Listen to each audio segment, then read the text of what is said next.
Dhe kam pasur shumë mesazhe, nuk e di se për çfarë arsye, si qyshtek mund ta kem lënë përshtypjen sikur më ka shkuar ndërmend që unë t'jap dorëheqje. Kam pas shumë mesazhe. Dhe gjithmonë më shumë, sepse gjithmonë më shumë njerëz ftillohen. Gjithmonë më shumë njerëz shohin që e gjitha kjo është diçka që nuk rri, as në qiell as në tokë. Nuk mundet dot asnjë shqiptar i arsyeshëm edhe sikur kur mos na ketë votuar, kur mos na votoi që të pranoj që Tirana të bëhet një territor sfilate për një turm që shkon të bllokojë aeroportin. Nuk e pranon dot askush më këtë.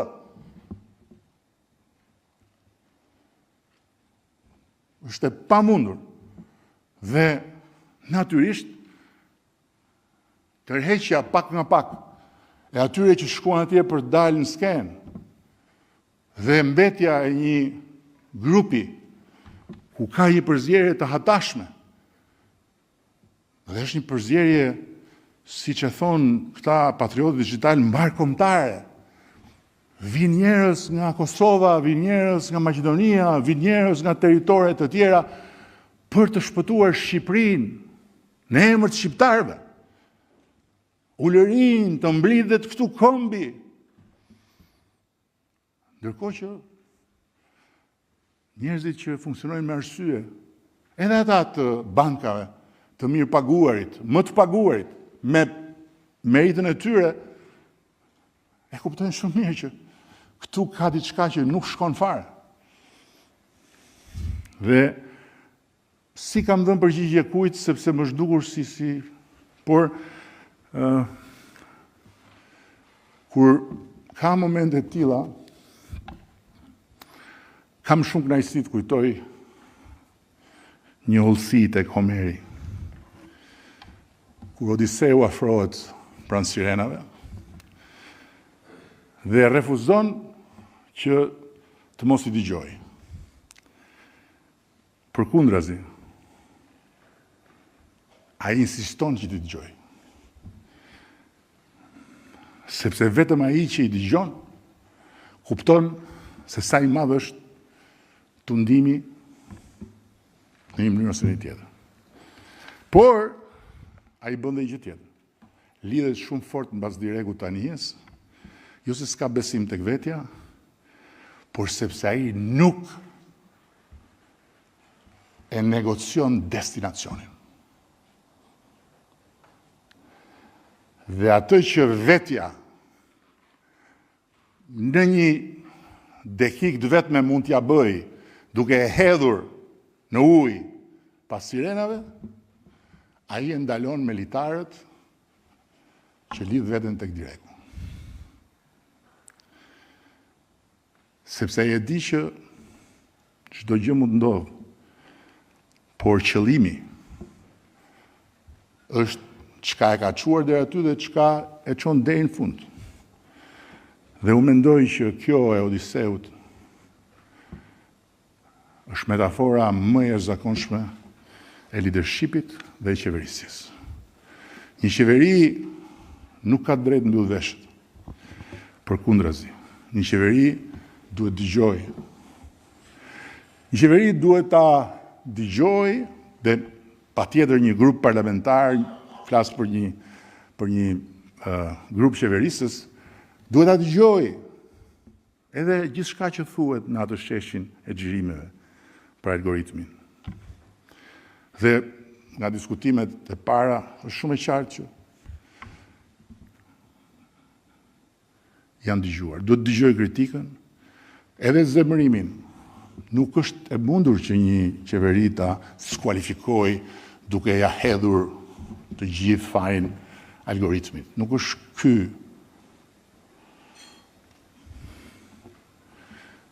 rasti. Por ka një gjë që një qeveri nuk mund ta bëj kurrë nëse është aty me një destinacion. Një qeveri nuk e dorëzon kurrë timonin tek zhurma. një grup udhëheqës nuk i jepet zhurmës. Dhe sa më shumë zhurma zmadhohet, aq më shumë një grup udhëheqës forcon identitetin e vet duke bashkuar të gjithë në emër të destinacionit. Nuk ndërtohet një shtet si ai që ne po ndërtojmë dhe nuk qohet deri në fund një mision historik si ky që na ra ne ta mbartim për ta bërë Shqipërinë vend antar të Bashkimit Evropian. Duke i dhënë Shqipërisë momentin e dytë më të madh historik mbas lidhjes Prizrenit, nëse qeveria e tij, grupi i udhëheqës, merr drejtim nga frynera dhe sugjestionohet nga zhurmat, sugjestionohet nga errat, sugjestionohet nga sirenat, sugjestionohet nga dallgët, me çdo çmim. Një grup udhëheqës që ka mision shkon deri në fund, kundër të gjitha llojeve të parashikimeve dhe jo më pastaj kur parashikimet i ka me vete si në rastin tonë. Unë jam shumë aktiv në rrjetet sociale. E kam ndarë me ju disa herë, ndaj dhe me ata që janë më aktiv këtu, që nëse një nga gjërat që unë pres me shumë dëshirë të më vi kur unë të mos jem më në këtë detyrë është që të mos kem më nevojë t'i trokas algoritmit.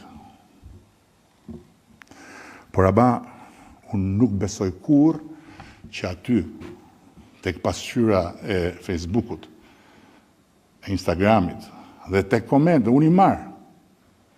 Mi sjellin, i marr, i lexoj, mundohem të kuptoj, po kur nuk besoj që unë mund të drejtohem prej zhurmës, prej erës dhe prej dallgëve që mund ngrihen aty.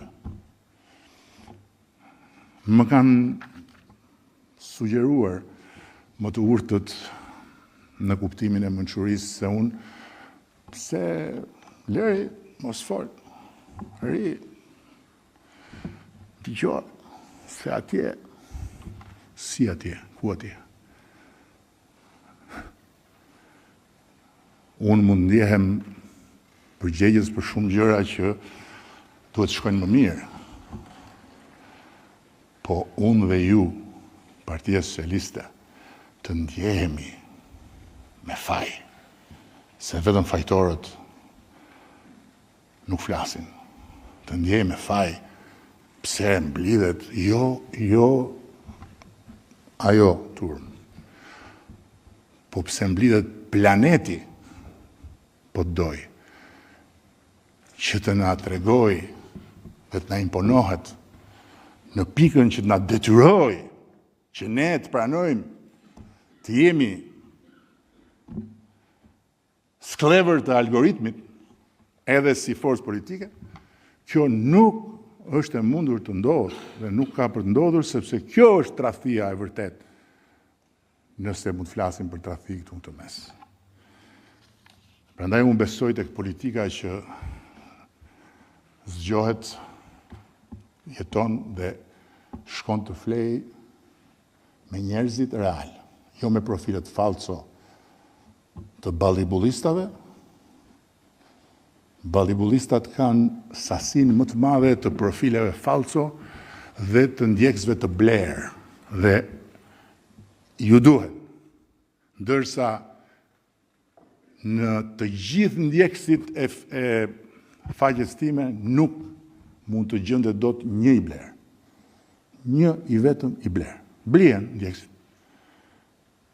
Blien. Sa të duash, dhe ka atje paguaj. Një i vetëm. Që do? S'më janë dashur kur dhe s'më duan. Ne na duan ata që nuk jetojnë tek ajo.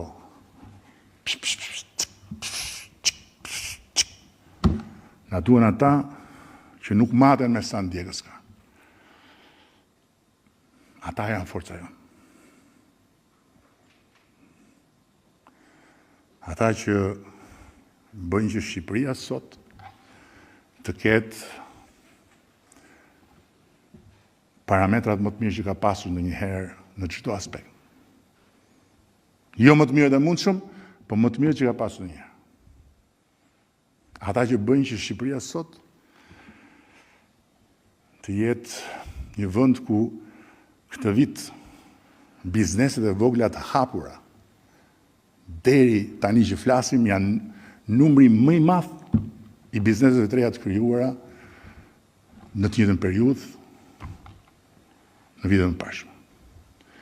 Ata nuk patjetër shohin, patjetër bien dhe prenë në një moment.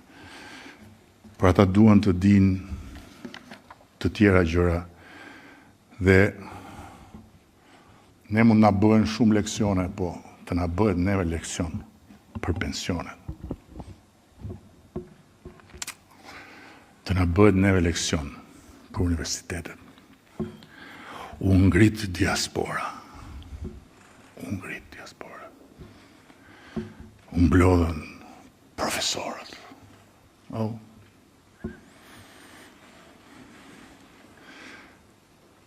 Ka një element që nuk e hoqa, sepse u bëheshin shumë, po ka një element tjetër që e tregon historia dhe që na e tregojnë ata që kanë menduar për si zhvillohet bota përpara sa të vinte interneti etj.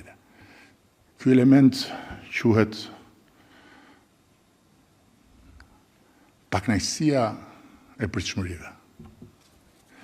Pakënaqësia e pritshmërive është shpreha më kuptimplot e një vendi që ka dalë nga një fazë dhe ka hyrë në një fazë të re. E një vendi ku pritshmëritë janë shumë më të larta dhe ku pakënaqësia e pritshmërive është diçka jo e lehtë për t'u administruar.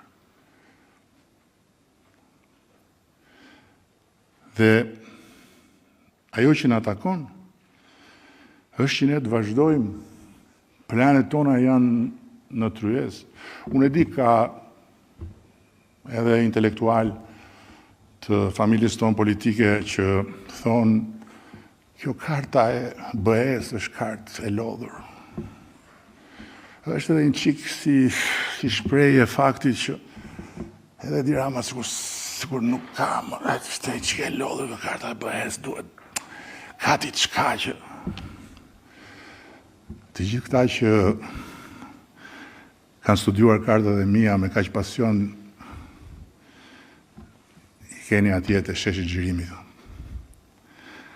Kështu që kush nuk do të shkojë te sheshi Xhirimit, se do ketë shumë shesh Xhirimi kjo kohë.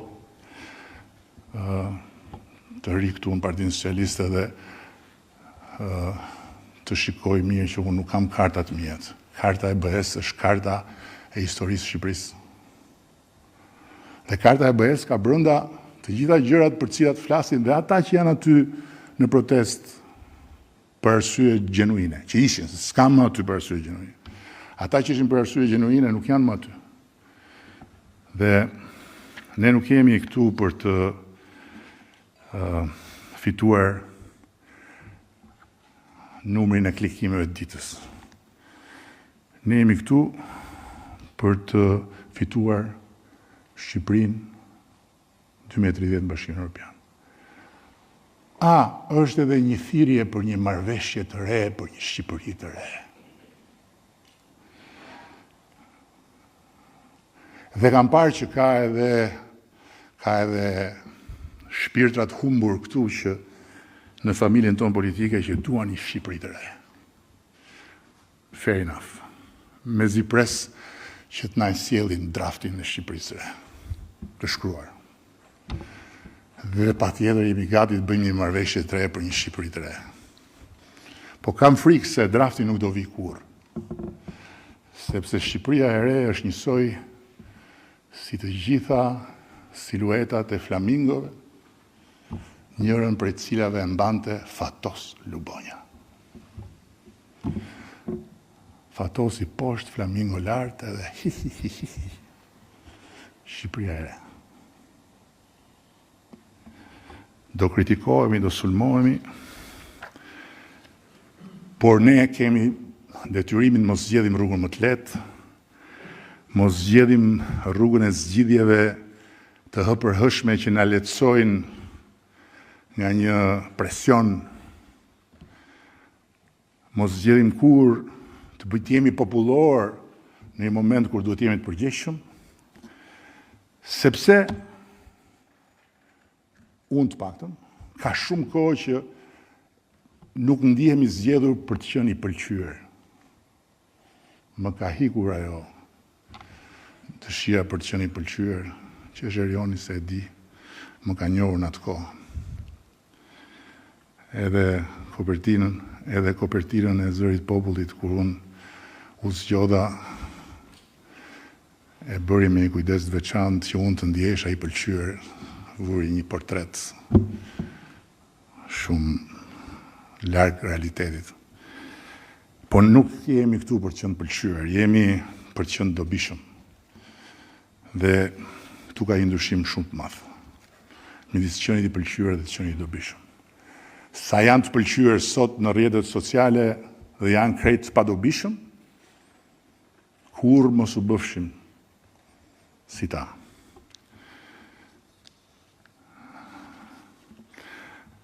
Prandaj Shqipëria është e gjitha sot në duart tona, jo në këmbët e atyre që bëjnë xhiro. Nuk është një hashtag Shqipëria. Shqipëria nuk është një flamingo që merret zvarr për të dukur bukur. Shqipëria është një vend që sot është në një luftë të madhe me vetveten dhe Bashkimi Evropian është i taka jonë. Le të këndojnë sirena dhe atë punë kanë, ne kemi një punë tjetër. Unë bashkë me ju. Ne kemi detyrë ta çojmë Shqipërinë tek ai breg me çdo kusht. Dhe mos u çudisni fare që në këtë rrugë do të kemi shumë të tjerë që do të na dalin. Anash mbrapa përballë, se kjo nuk është puna agjenturash në kuptimin klasik. Nuk jemi tek fije që priten. Ne kemi fakte. Sa të duash. Jemi në një kohë kur fal algoritmit dhe botës pa kufi, vinë mercenarët digital edhe nga vende që ti nuk e mendon që ishte shënjestër e tyre. Për arsye nga më të ndryshme. Të sponsorizuar nga shteti janë të identifikuar ata që vinë nga Irani, të tjerët kanë lloj sponsorësh. Por ne nuk kemi punë me asnjë prej tyre në kuptimin që të intimidohemi, apo që të kompleksohemi, apo që të spërdridhemi. Kështu që